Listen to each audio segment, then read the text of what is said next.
in color. The continuing story of Peyton Place.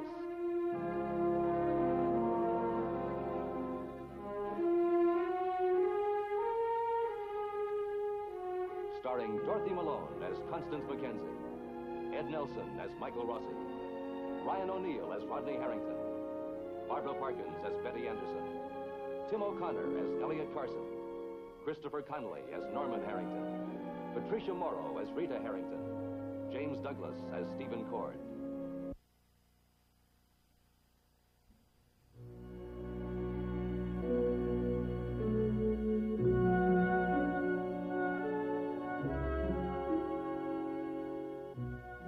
Years ago, Eddie Jacks went out for a pack of cigarettes. He came back last month. He came back determined to enter the life of his daughter, Rita. Unfortunately for Eddie, the wife he left so many years ago, Ada Jacks, stands between him and his daughter. And Ada is now filled with doubt about Eddie, convinced that he returned to Peyton Place for a much harder and tougher reason than to become a father to a girl who has thus far lived her life without one. Pull this again and you're finished. Where you been? On my break. And since when did I give you a 45-minute break? How time flies. You've been up to see the kids. Is that a crime? Hey, the baby.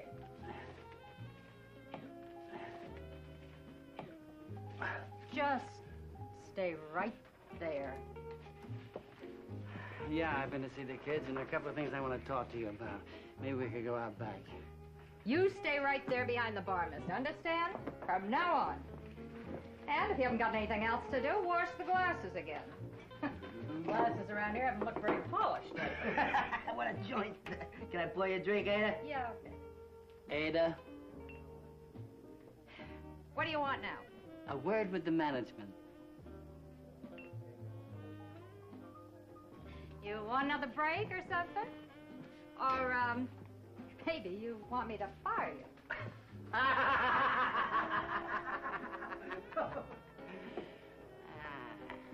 I want to know where you were when Rita was growing up. Is this some kind of a joke or something? What was she doing, hanging out with trash? I don't know what you're talking about. Sure you do, Ada. I know one thing you've got no right to talk about, and that's bringing up Rita.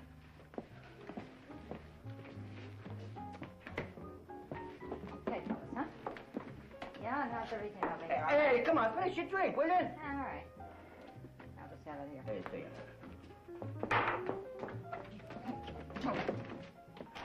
What's the big idea? Nobody brought up Rita. As far as I can make out, you just opened up that back door when she was 12 or 13 and told her to get out of your hair. She never told you that. Can you deny it? So nobody brought Rita, huh? Well, how would you know what it was like just trying to keep food in her mouth in this dump off the block? 2 weeks after you left, I was paying more money to the bank in interest than I was for food. And in case you've forgotten, Daddy, the night you walked out of here to go get that pack of cigarettes, you took all the cash with you. There wasn't even a dime left to go call the cops with. We're talking about Rita. I'm not talking about Rita. Not to you. Oh, yes, you are. To me. Never. That sounds like a challenge. You're giving me a lot of lip, boy, for somebody You want me who's to hard find out some other way? Now, Rita seemed pretty reluctant. They'd be ashamed to have to force her to speak up. Don't you threaten me. Then talk.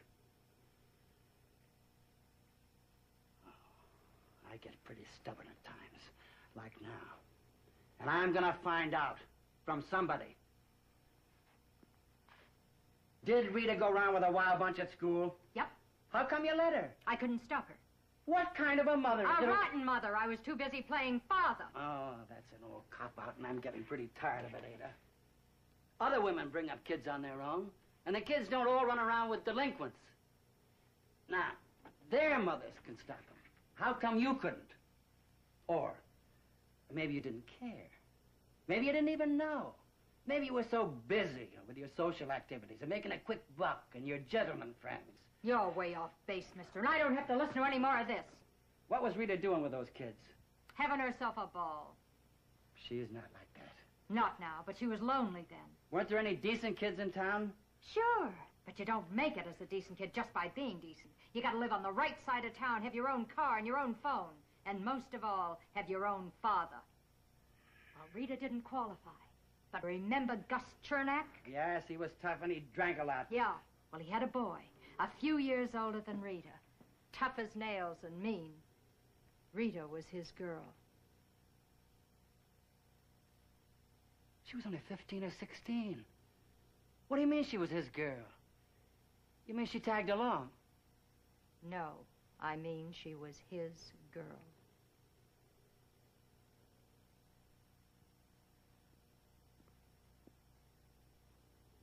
Until the Chernak kid got in a fight and got killed. Gus pressed charges, and Rita had to tell them what a no-good, rotten punk this boy was on the witness stand. And after that, no one would even talk to her, except Norman. And through it all, you thought it was more important to be somewhere else, making a buck. Oh, say something else funny. Ada? Oh, now you listen to me. I've said it before, and I'll say it again. I'm not God's gift to motherhood. But I'm not about to listen to you tell me what I should have done. Now, if you'd been around here, maybe I would have had time to fix this dump up into a real home, and maybe I would have had time to try to be a real mother. And you tell me how I was to tell that Chernak punk to stay away from my kid and make it stick. I tried it once, and you know what? He laughed. Well, maybe it would have been worse.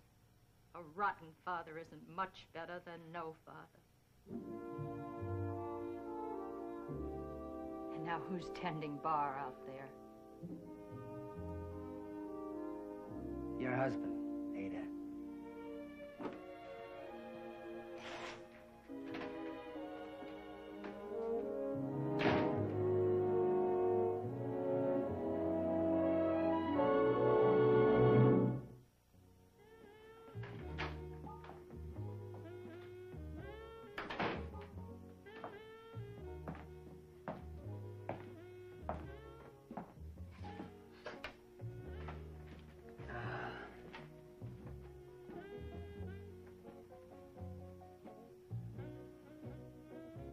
Can I get a beer?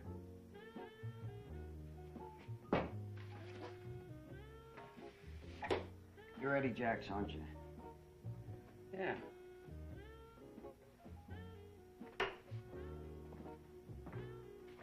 You know, people must be wrong about you. How's that? Well, you're supposed to be big in the talk department, telling jokes and playing the piano and those kind of things, you know. I didn't think you were the kind of a fellow who believed everything you heard, Mr. Weber. How'd you know my name? How'd you know mine? It must be, nice working for Mr. Peyton, huh? It's a job. Get out of here, Lee. Well, what did I do? I don't want you in here, and you know it.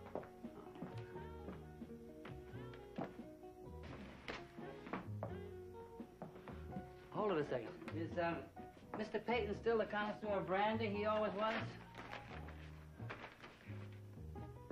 Compliments of the house. The best. Thank you, Eddie. What do you think you're doing?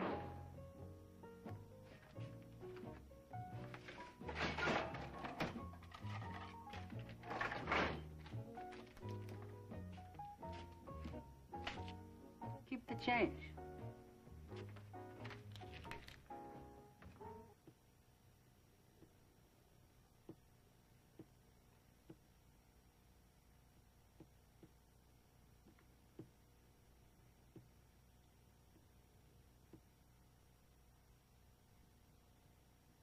Are you going to do a card trick, or are you going to play gin?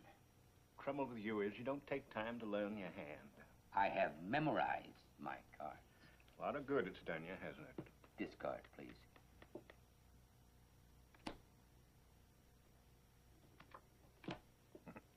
Need one more, don't you, son? Just play your own game.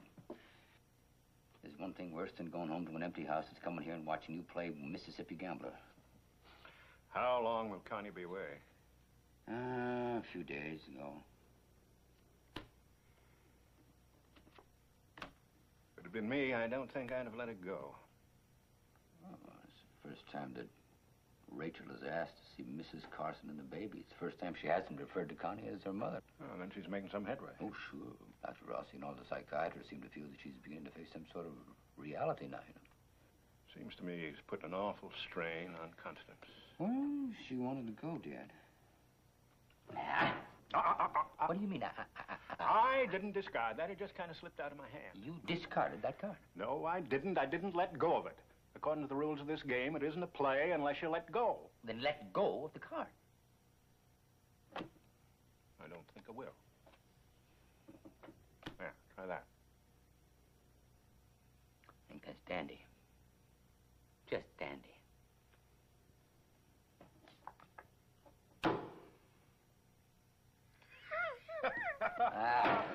Gin, gin, gin, gin, gin. That's the name of the game. Trouble with you is you don't have patience enough for this game. Trouble with me is playing with you, I don't have enough tricks, that's all. How much? How much? Wait a minute.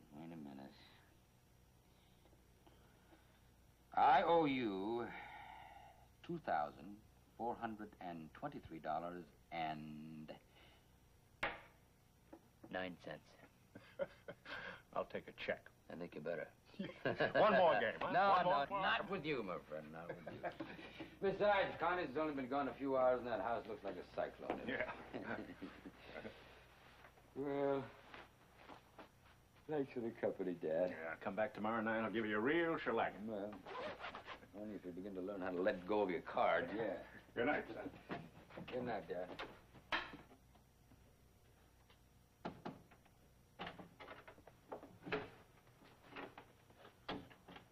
All right. Oh, Elliot. Oh, visiting your father? That's right. How is he? Well, it's about like me, Eddie. I'm kind of tired, I think. I got just to pick me up. No, not tonight. Some of that special stuff you like? No, thank you, no. Well, I closed the tavern a bit early. Generally, you know, I come back here and turn on the TV for a few minutes and relax and get away from the smoke and noise. But tonight, I don't know what it is. I just can't seem to unwind, you know? I thought I'd grab myself some of that cold night air. Yeah. Well, why tell me all this? Huh? Oh. Well, you going outside? Yeah.